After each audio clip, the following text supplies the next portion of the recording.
pledge allegiance to the flag of the United States of America and to the republic for which it stands, one nation, under God, indivisible, with liberty and justice. Donna, will you do a roll call, please? Yes, I will. Councilmember Bode, Here. Councilmember Sherman. Here. Councilmember Gutierrez. Here. Mayor Nesco, Here. Deputy Mayor Schmidt. Here. Councilmember McDowell Present. and Councilmember Peterson. Here. Thank you, Donna. You're welcome. Does the council have any late changes for the agenda? City manager, do you have any late changes? Yes, Mr. Mayor, I would like to recommend to the council that on the action agenda, item G1, it's the rotating art gallery, that we move that item to item number G6, last on the agenda. And that would be the only change I would recommend this evening. Thank you. That'll appear with the council. All right. Do council members have any board reports to share? Seeing none? Has everyone reviewed the items in the consent agenda?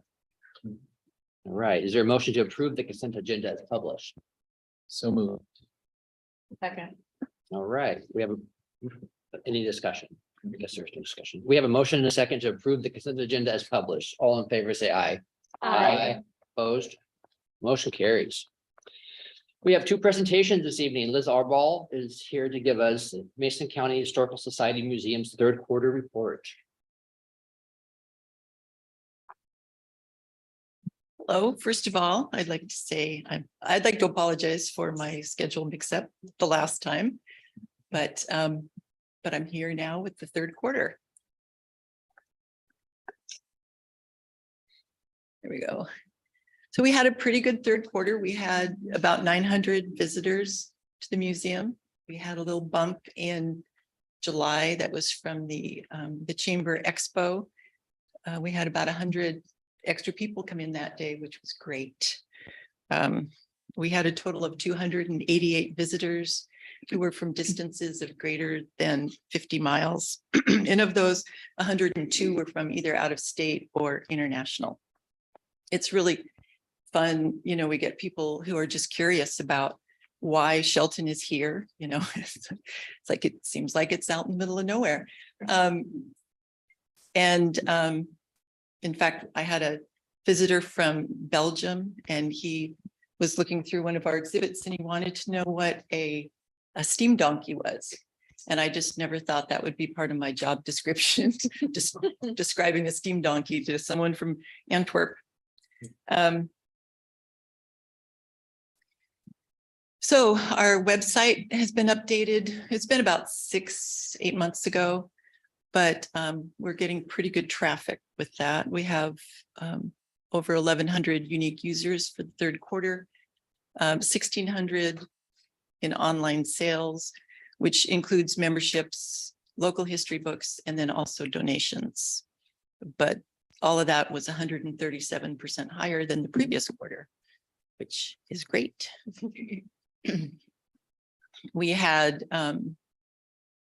about 800 engagements with the last 3 Facebook posts of September. And we have about 3,300 not followers, but 3,300 people like our Facebook page. So now if we could just get all of those people off their computers to come into the museum, we would be happy. We had a reception for photographer John Tilzak for his exhibit Chasing Ghosts. I was out of town, but there were between 25 and 30 people for that. And including the president of the Ballard Historical Society and the executive director from the Polson Museum in Hoquiam. So we're always happy when we can bring new people in. We're putting the final touches on our next exhibit, which is the Impressions of Hood Canal, which features the art of the Dalby family, primarily Ethel, who came to Union in 1911 after she married and had, I think, 3 or 4 children. So included in the exhibit will be the work of her son, who is the painter Fritz Dalby, her granddaughter Valerie Johnson, and then other artists from that area in that period. So Waldo Chase. We probably won't be putting any Ori Nobles in it, but then we also have a couple of paintings by an artist named Edgar Faulkner, who also has art at the Art Institute of Chicago and the Seattle Art Museum, and now the Mason County Historical Museum. 17 of these paintings were the gift of Charles Johnson, who was Valerie Johnson's husband. The Historical Society Car Show will be back the last Sunday in June. This has been our primary fundraiser for 19 years, so pre-pandemic, of course. So we're looking forward to having it back again. It's going to be a joint venture with the Salish Sea Rotary Club of Mason County. And I think they're going to bring a lot of energy and new ideas. So I think it's going to be a really great partnership. And so I just want to thank you all again for your continued support of the museum. And are there any questions? I don't know what a steam donkey is.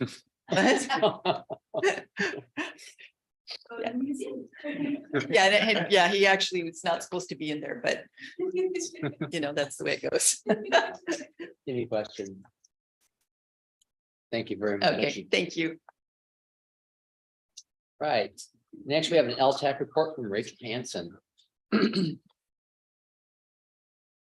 evening. Thank you, everyone. Mine are kind of a strange thing to even report on. I'm reporting on the large murals up on the top of the hill as you're coming into Shelton, an Outlook Park. Right now, currently is Santa Claus, and it's a rotation. The Santa Claus first went up in 2018 or 2018, sorry. And he is a reproduction of the Beauchamp Santa Claus, which was in downtown Shelton in the 1960s. It's currently, the original is at Hunter's Farm. So if anybody wants to go see him, he's there. And we did an exact reproduction of him in 2018. Originally, we put it in Tozer's, and then thanks to the city, we now have a permanent location for him up on the hill.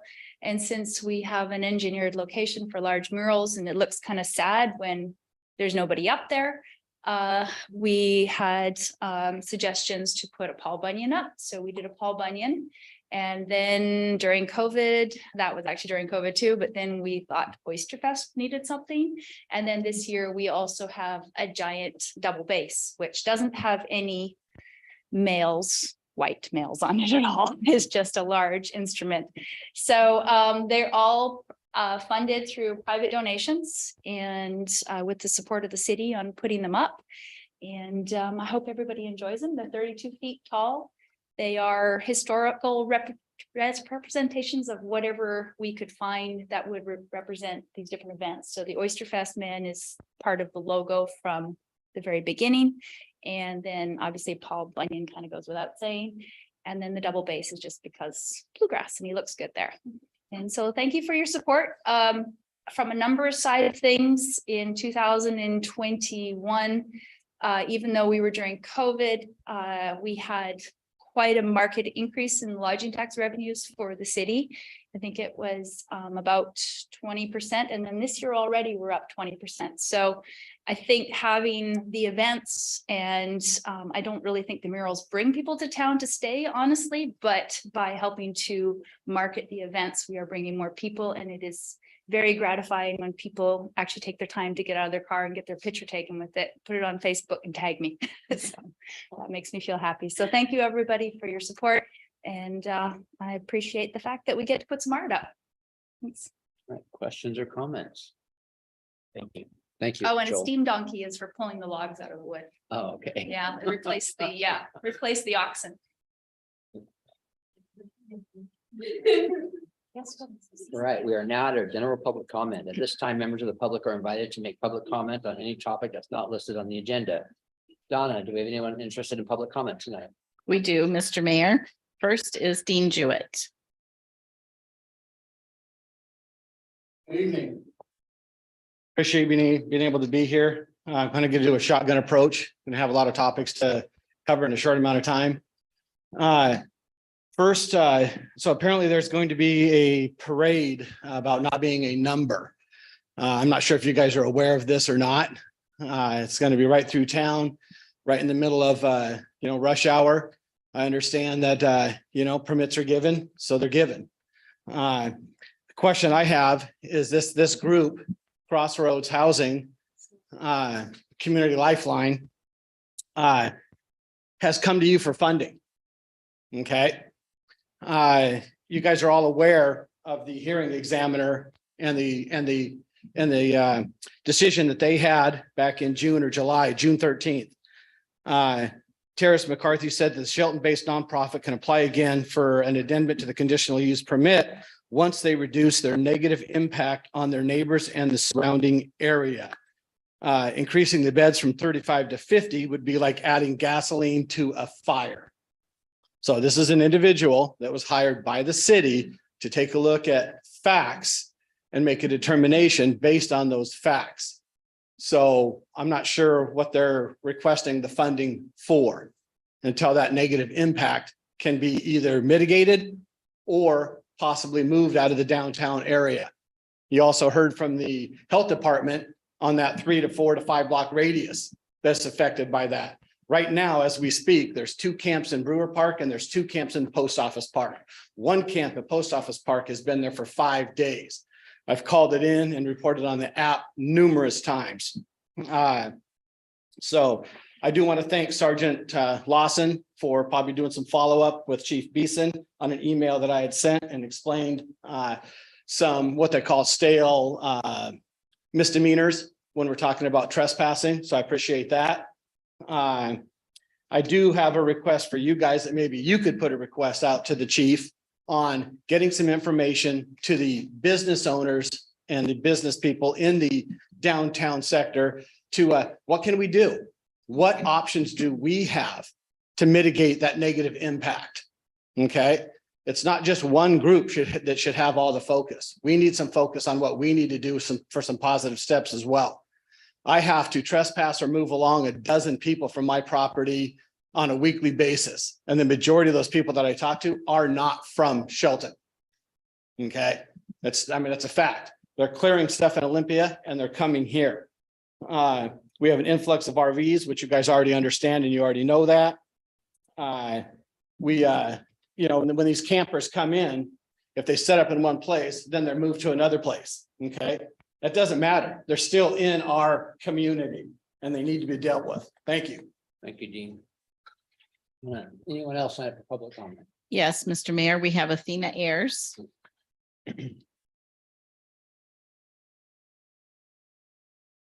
Hello, everyone, and thank you for allowing me to be here today. I appreciate the opportunity to address City Council and address our community. My concern this evening is, as I'm sure everyone is aware, the temperatures are well below freezing and have been over the last week. They will continue to be that way over the next week. Community Lifeline is currently able to house temporarily 35 people at a time. And by our own community's data, we have hundreds of people who are currently sleeping on the street experiencing these weather conditions.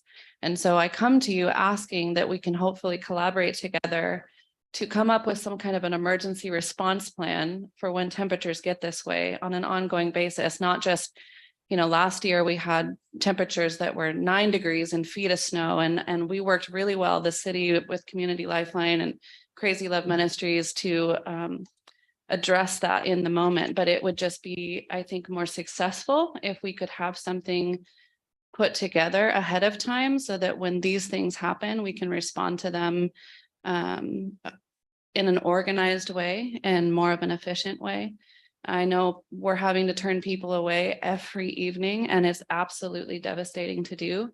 The risk factors involved in being outside, sleeping overnight in 20-degree weather, 25-degree weather is, as you can imagine, excruciating. People are experiencing severe health concerns, if not the risk of dying on the streets this way.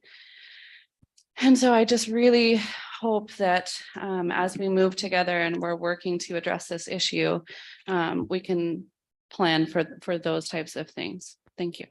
Thank you, Athena. Donna, anyone else sign up for public comment? No, Mr. Mayor, we do not. All right. Communication Specialist Mary Ricker has information for us about community calendar policy.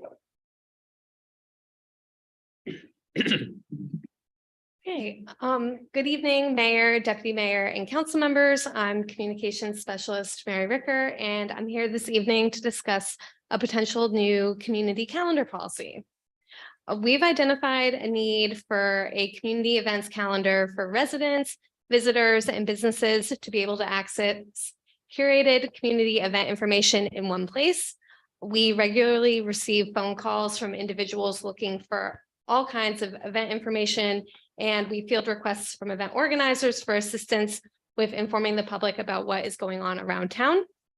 The proposed community calendar would be hosted on the city's new website, which I'm going to knock on wood as I say this, should hopefully launch before the end of the year. Otherwise, my hair might all fall out of my head, but hopefully before the end of the year.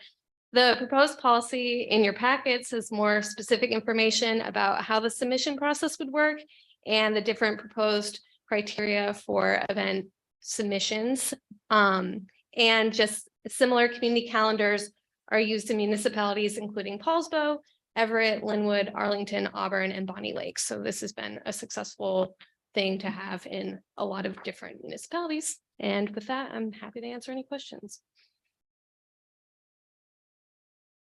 Who at the city is the primary point of contact for managing calendar? I think it would be me. But Congrats. Jeff could chime in. Jeff, he's my boss. Somebody wants to get something on the calendar, call Mary. and Yeah. we'll- Yeah, and we'll have a direct link on how to do that as well. It is part of it'll have the policy and everything and all the instructions on how to do that. Very similar to our reader boards that we use for other community events to advertise those when we're not using them for major construction projects. I saw another city had a calendar and they were actually also advertising food truck areas. Mhm. That obviously for profit, but if they were listing that we have a food truck zone here, Mhm. I think that'd be a good idea to maybe point out our restaurants in town too, and you know, when you come to town, where you go. Yeah, I think that there's an opportunity there to collaborate with other community groups, including the Downtown Merchants Association and the Chamber of Commerce to do something like that. Absolutely. Questions or comments? One more. Would the clubs like Rotary and Kiwanis and all those, would those be on the calendar? I believe if those groups had an event that would fit the criteria, I mean, I believe so. It's pretty detailed, the like list of things that a potential event would need to satisfy one of. Yeah. And I believe that would work, but obviously, Yeah, downtown, this is targeted at nonprofit partners, community events, those types of things. Okay. All right, so if you guys had an event, you could submit it. okay.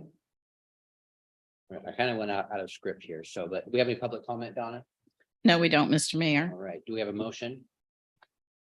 I move to forward the proposed community calendar policy to the action agenda for December 6th council meeting for further consideration. Second. Now we're at comments or questions. Okay. We'll take it, we have none.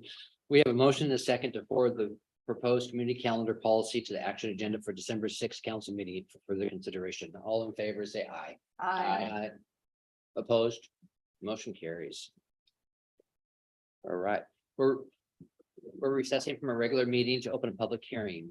Parks and Facility Director Mark Ziegler has information for us about parks and open spaces area requirements for residential subdivisions. Good evening, Mayor, Deputy Mayor, council members. Trying to bring to you amendments to Shelton Municipal Code to hopefully clarify some of our parks and recreation standards, particularly with the development of subdivisions in the community. We have most recently had some, renewed interest in developing residential subdivisions in this community, and we've recognized that some of our standards are a little bit vague. And in dealing with some of the developers and the representatives, we hope to clarify these standards. So in the future, when they're working with the city, they know exactly what to present to us. It streamlines our process. It gives them certainty in moving forward. These are required through SEPA, the state Environmental Policy Act, much like traffic and utilities, sewer, water. Parks are required to be addressed for the impacts that these subdivisions might incur on the city of Shelton, much like schools are too. And it's right now I believe the Shelton School District will work through a capital facilities plan to help identify how those future impacts and the growth that would come from these subdivisions would impact the schools. And we're doing the same thing with parks now. And this really stems from the adoption of our Parks, Recreation, Open Space and Trails plan and the details and the standards that were adopted by the council back in 2019. The council adopted a 5 acre per thousand standard as recommended from the Parks and Recreation Advisory Committee and the Parks, Recreation, Open Space and Trails plan. And so this new language basically codifies that within the standards that a neighborhood park would be required. So it provides more certainty, which is the 5 acre per thousand. How that is calculated, you might ask. We take a subdivision that might be 100 houses, and we utilize the censuses, the US Census data for average household. So if it's 2.76 residents per household times 100 houses, gives us a population for that subdivision.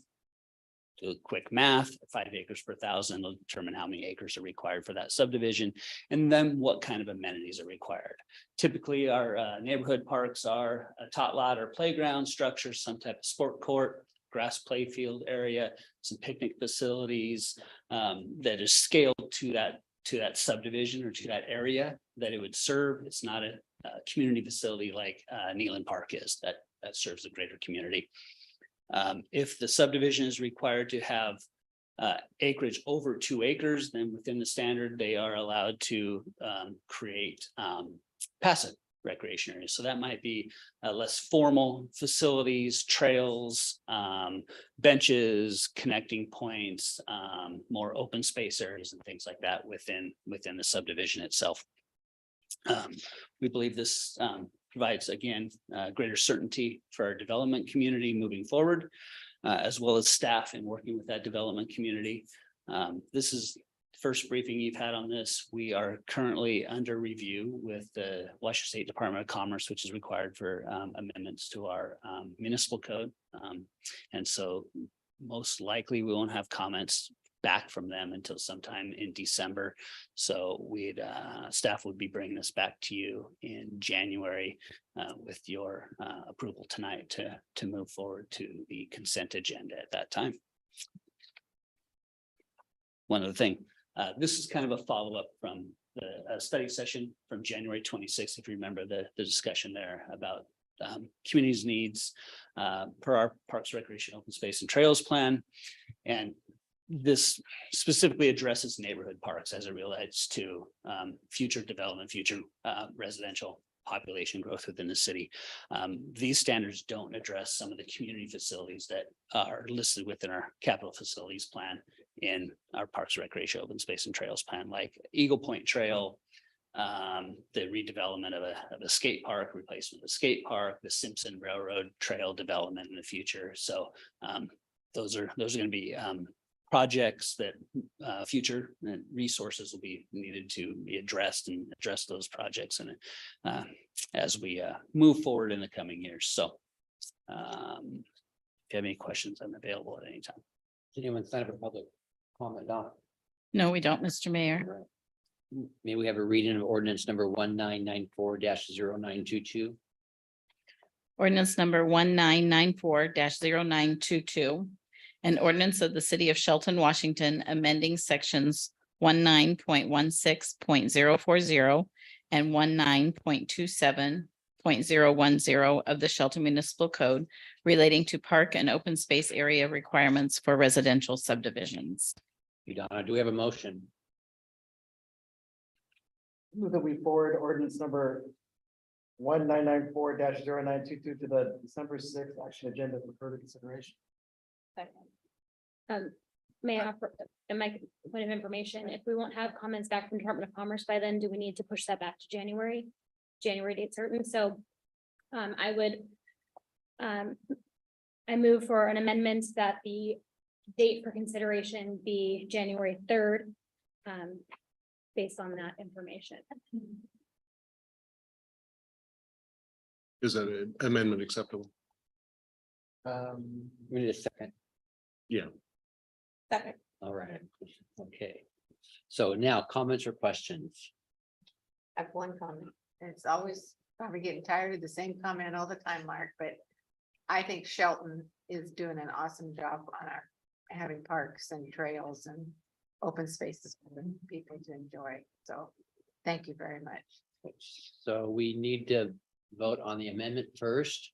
Need to vote on the amendment first and then go back and vote on the original motion, but the original motion still does need a second. Okay, so we have a motion and a second to forward ordinance number 1994-0922 to the January 3rd action agenda for further consideration.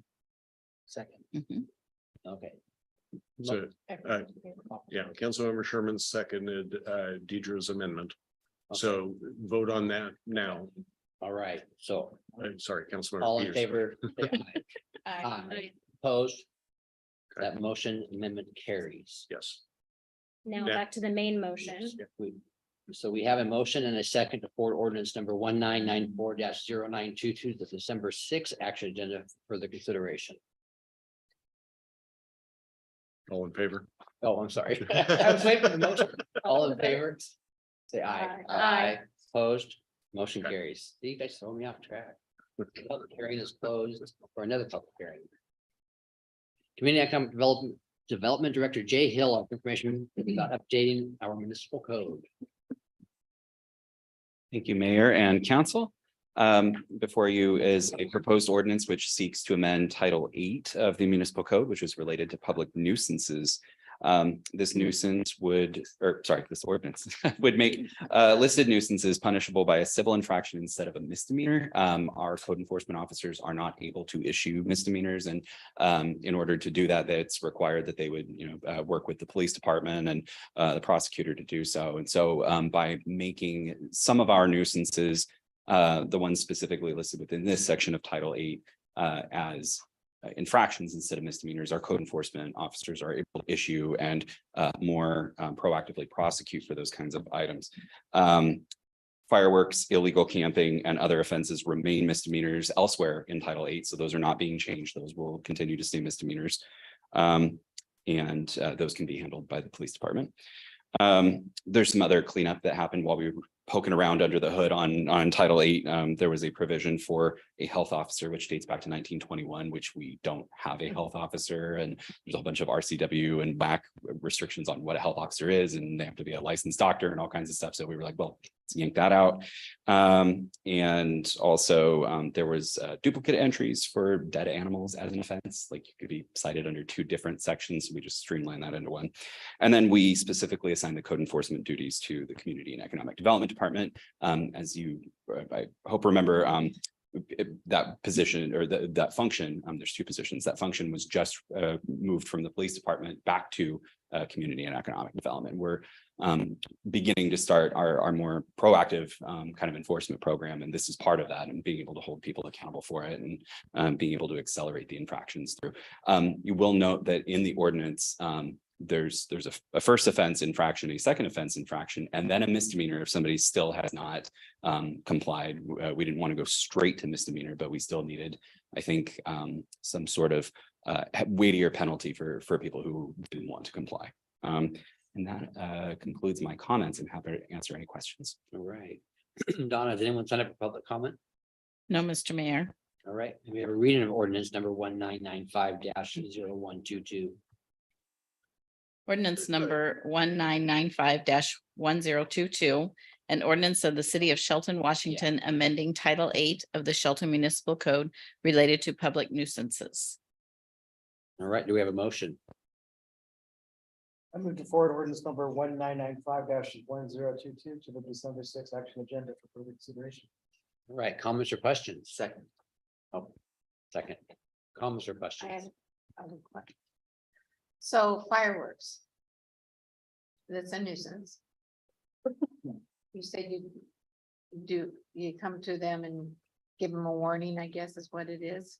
Fireworks is a nuisance, but that remains a misdemeanor enforceable by the police department. That wouldn't be a code enforcement issue. Okay, all right, thank you.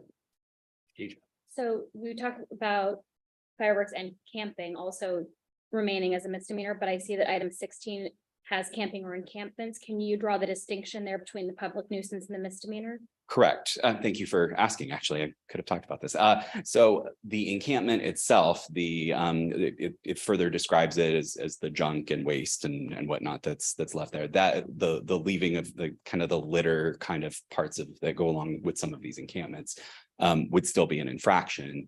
The camping, as per the other provisions of Title VIII, would remain a misdemeanor. So it's possible that it's kind of one action, but two separately citable offenses. Thank you. Comments or questions?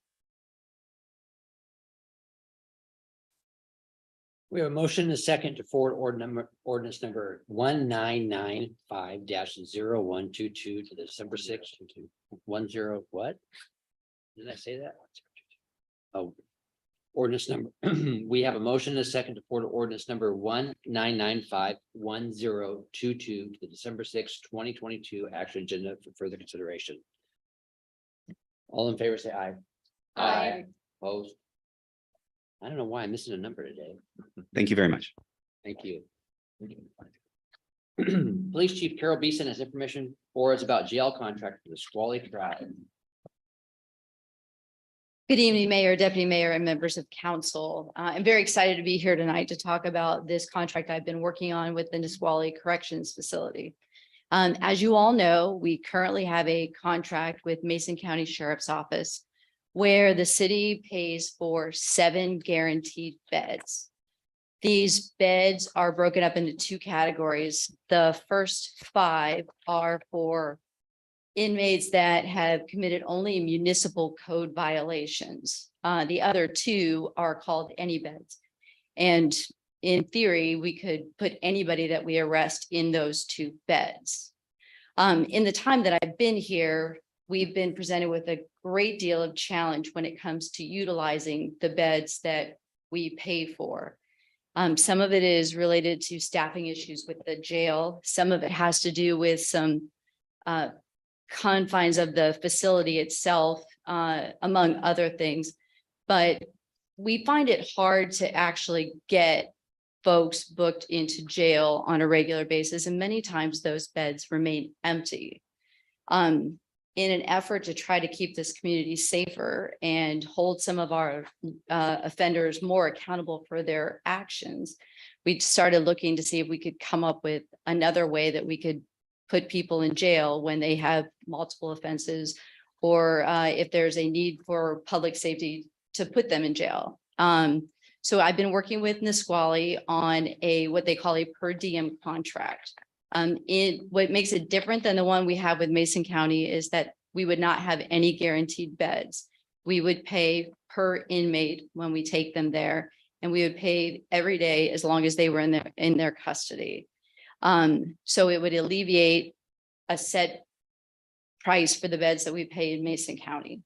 That rate for us would be $130 a day as a set rate. They have the ability there to do the video hearings. So we'd still be able to have our hearings here with the inmates being there. I think in the long run, this is going to be very helpful for us. It would likely have a higher cost in the beginning because we have a lot of folks that are running around with a bunch of warrants that we're now going to be able to put into jail and have them held accountable. Some of the things that I've seen recently that in my mind make this as a necessity for us. The courts have been telling me that they have people that are on their calendar that aren't coming in because they know that the judge will issue a warrant for their arrest. But because of the booking restrictions and the staffing issues at Mason County Jail, they know even if they have a warrant that we aren't going to be able to put them in jail. So I think being able to hold people accountable and put them in jail when they have warrants will help us achieve your strategy to make Shelton a safer place. And with that, I'd be happy to answer any questions about the contract that you may have. Donna, do we have any public comment? No, we don't, Mr. Mayor. In the audience want to comment on this subject? All right. We have a motion. I moved forward the Nisqually Correctional Facility contract to the action agenda for the December 6th meeting for further consideration. Second. Okay, comments or questions? Question. Is there a minimum amount of days that they can be? there? No. Thank you. Deputy Mayor. Chief, thank you very much for the work on this. You know the challenge better than any of us. This is some relief on this front. So then what's the plan with the Mason County Jail? We're spending $20,000 a month. Do we shut that off then, once this is done, or? Yes, as soon as we actually have the contract with Nisqually in place, I've already been working to amend the contract that we have with the jail, and it will be a similar per diem contract. Great. Some of the differences, if we have mandatory arrests, so anybody that's been arrested for domestic violence, DUI, or A and B felonies, those are all considered mandatory arrests. We'll still be able to put those into Mason County Jail. This would be more affecting our discretionary arrests, but our contract with them will be a very similar per diem contract. That way, we only pay for people when they're actually in jail. And A and B felonies are, A and B felonies would be any violent crimes against people, rape, robbery, homicide, assault with serious injuries, any child abuse cases with serious injuries. Those kind of crimes would be your A and B felonies. Your C felonies are generally property crimes, burglaries, or any kind of vandalism that has a high dollar amount attached to it, are examples.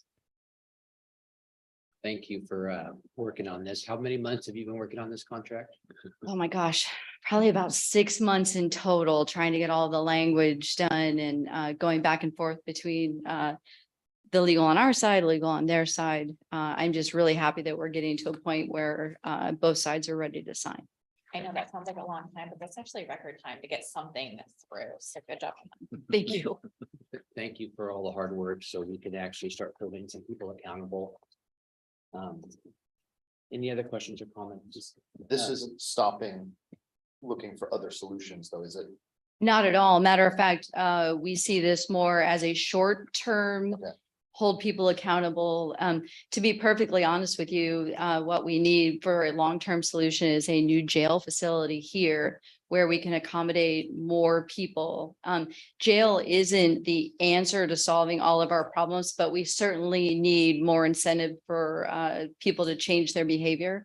And not having the ability to put people in jail in a timely manner certainly doesn't keep people from thinking they can get away with things in our town. Just one follow-up. Can you talk a little bit about transporting the prisoner back and forth? Yes, How that's so with our contract, we will be responsible for transporting out to Nisqually, and it's about a 40-minute drive. So some of the considerations my folks are going to have to take into consideration when they're looking to take someone to jail is what our staffing looks like in town. My hope is once we're fully staffed, that we'll increase our minimum staffing on Graveyard so that there will be 3 people. So there will be a little more freedom for someone to go out to Nisqually. I've also had conversations with the staff at Nisqually that there's a possibility, if their staffing permits, that they will meet us halfway, take custody of folks. I imagine halfway is going to be somewhere in Olympia. And that way our officers will be back in Shelton much sooner. In the event, discretionary arrest, if we don't have the staffing at night, they're simply not going to be able to do it. But that will be a lot more useful during the day when we have more people, that they'll be able to take those folks that have multiple warrants and be able to put them in custody so they can be held accountable. And after if they're charged and convicted of a crime, we will move them to a cheaper facility at Forks still. Potentially, I would have to write to them and say that that's what I want to do. Depending on the amount of time, it may not be in our best interest to do that. But yes, I always have that option of writing to them and saying that I want them transferred somewhere else. And that is in the contract as well, that as long as I do it in writing, I can move them to another facility. As soon as we execute this contract, game on. That's my plan, yes. Well, so what the resources that are being allocated to accomplish this, which you'll talk about here in a second, are in the 2023 budget. So we may be able to do a few things immediately after the contract is executed on December 6th. Assuming council desires to go that direction. But the bulk of it won't be able to happen because we don't have the budget authority until January 1, 2023, with the adoption of the budget that will be before you this evening. Thank you. Yeah, I mean, this was so important to the council that we are pulling money out of our reserves potentially to fund this operation. So I'm very grateful for that. It will definitely help us to keep people safe, that we can hold these offenders accountable for their behavior. right. Any more comments or questions? All right, Thank we have a motion and a second to forward the Nisqually Correctional Facility contract to the action agenda December 6th for further consideration. All in favor, say aye. Opposed, motion carries. Okay, we are moving our action item G6 to the end of, or I'm sorry, G1 to G6 to the end of this. So we are going to start with. We're recessing out of a regular meeting to open a public hearing. Finance Director Mike Githens has information for us regarding 2023 budget. Good evening. Thank you, Mayor, Deputy Mayor, and members of council. We're bringing to you for this second public hearing, the 2023 City of Shelton budget. We're presenting it to you and our citizens with a focus on City Council's strategic goals. And to the goal of community safety, as you were just discussing, with the option of the jail outsourcing, as Chief Beeson just presented, that will give our police department more options to hold offenders accountable for their actions with the better jail capacity. The 2023 budget has one-time funds to support this. To this end, when you approve the final budget, there is an amount built in that will draw from the reserve if needed to fund expanded jail services.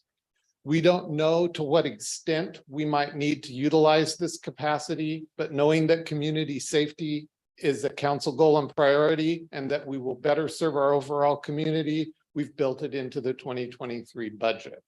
And as I said at our last hearing, we will communicate with you regularly as the year commences so that we know and you know exactly what is happening with our spending across all parts of the budget, but in particular with regard to jail spending.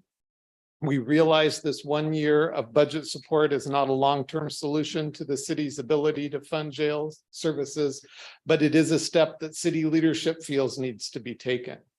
There were no other changes to the 2023 budget that was presented at the first public hearing. As you can see, the budget document represents a great deal of work and projects to be undertaken in 2023. Thank you. Does anyone sign up for public testimony, Donna? No, Mr. Mayor. May we have a reading of ordinance number 1991-0922. Ordinance number 1991-0922. An ordinance of the city of Shelton, Washington, adopting the budget for the calendar year 2023. Do we have a motion? Move that we adopt ordinance number 1991-0922, approving the city's 2023 budget. Second. All right, comments or questions? Thank you. Thank you for all your hard work. We have a motion and a second to adopt ordinance number 1991-0922, approving the city's 2023 budget. All in favor, say aye. Aye. Opposed, motion carries. Right, this public hearing is closed and we're opening up another public hearing. We have another item for Director Githens. He has information about the 2023 regular ad valorem taxes. Thank you again. As part of the budget-based system of property taxation in our state, the city has determined the amount needed to partially fund the budget. And we present you with the property tax levy this evening. The ad valorem tax ordinance confirms the city's partial reliance on property taxes as a general revenue funding source. This is the total amount to be collected from property owners within the city limits. All right, anyone sign up for public comment? No, Mr. Mayor. May we have a reading of ordinance 1992-0922? Ordinance number 1992-0922. An ordinance of the city of Shelton, Washington, setting the amount of the annual ad valorem taxes in the city of Shelton for calendar year 2023. And do we have a motion? I move that we approve ordinance number 1992-0922 as presented. Second. All right, comments or questions? Just to clarify, Mr. Mayor, this includes the regular property tax levy as well as the emergency medical services property tax levy. Thank you. No comments. All right, we have a motion and a second to approve ordinance number 1992-0922 as presented. All in favor, say aye. Aye. Opposed? Motion carries. The public hearing is closed and we are back to our regular meeting. Public Works Administrative Manager Brooke Hiltz has information for us about construction contract award for the Seed Street landfill cleanup. Hello, good evening, Mayor, Deputy Mayor, and council members.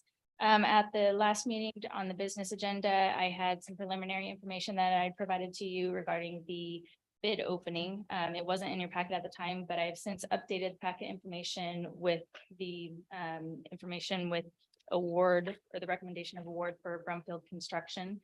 I've also increased information for the regarding the budget and outlined the activities that will occur for the 5 years post-construction as required for the agreed order. And that's the only information that's been changed. All right, Donna, anyone set up public comment? No, Mr. Mayor. All right, may we have a reading of resolution 1246-1022? Resolution number 1246-1022. A resolution of the City Council of the City of Shelton, Washington, authorizing the city manager to execute a public works contract with Brumfield Construction Incorporated for completion of the C Street landfill cleanup construction project. And do we have a motion? I move to approve resolution number 1246-1022 as presented. Second. All right, comments or questions? Thanks. Thank you very much for all that hard work. I know you kind of inherited that, didn't you? Yes.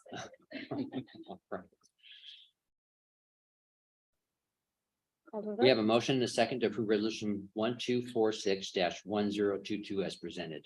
All in favor, say aye. Aye. Opposed, motion carries. Our last action item is resolution declaring an emergency for RAD pump at the wastewater treatment plant. Superintendent Brent Armstrong has details for us. Good evening, Mayor and Councilman.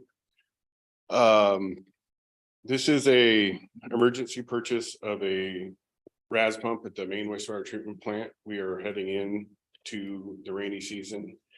And we have since lost our second RAS pump.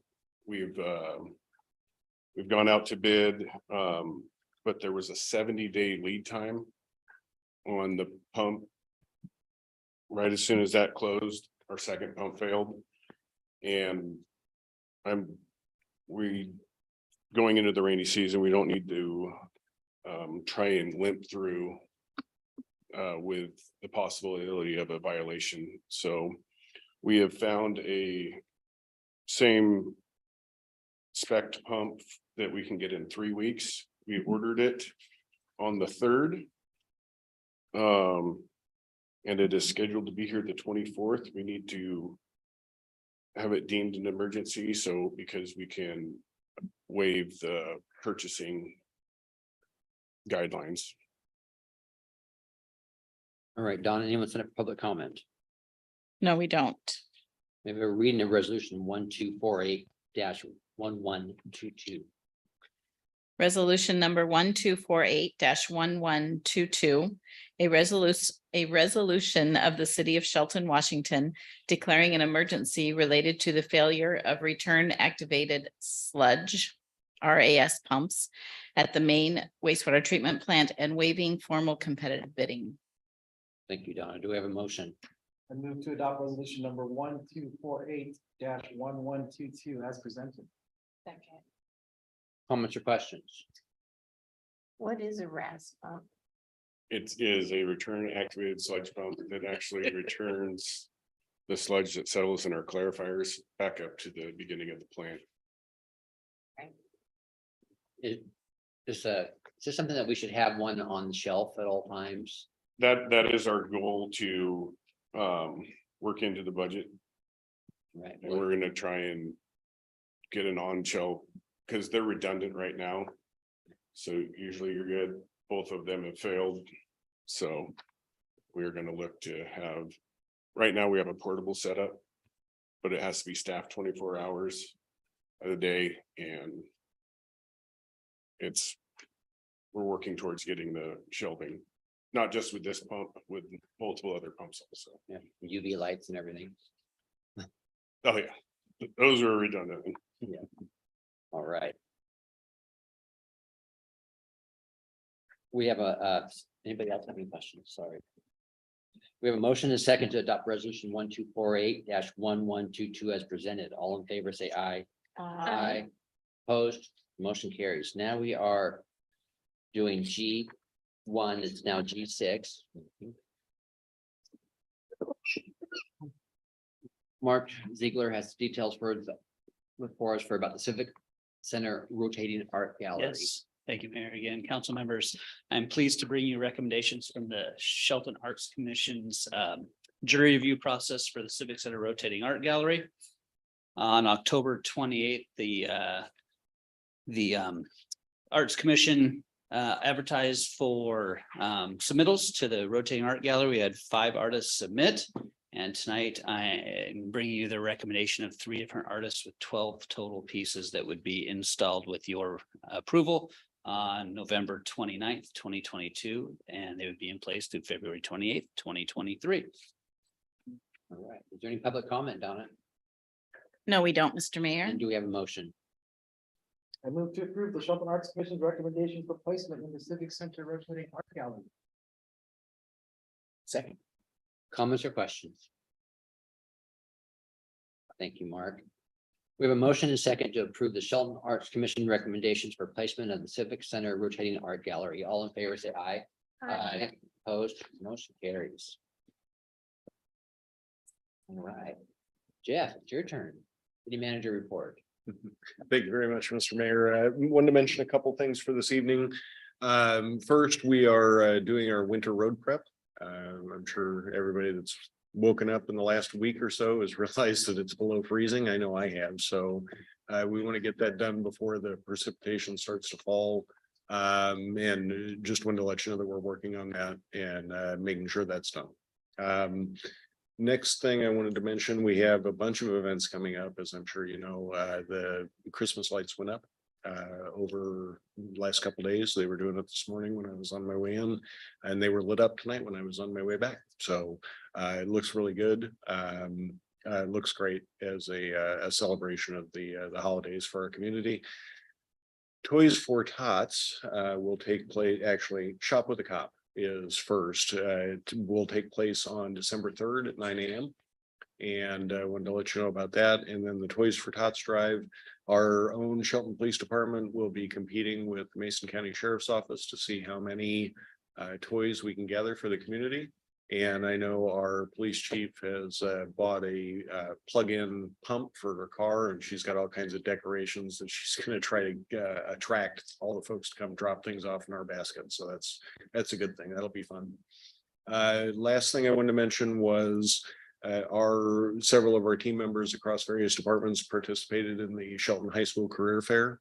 It was a big success. They had all the professions and all the work that we do here at the city lined out, and it's amazing to see and hear about the kids saying, wow, it takes all that to run a city. Yeah, it's a pretty big deal. So that was great. They had a lot of fun too. Looking ahead, several things. Next Tuesday, we will have our study session, and council will hear about the homelessness task force recommendations. That task force concluded on October 11th, and we'll be presenting those recommendations to you. And as a separate item, we will present research on no sit, no lie ordinances around the state. We picked 4 that are pretty representative of all the ones that are out there.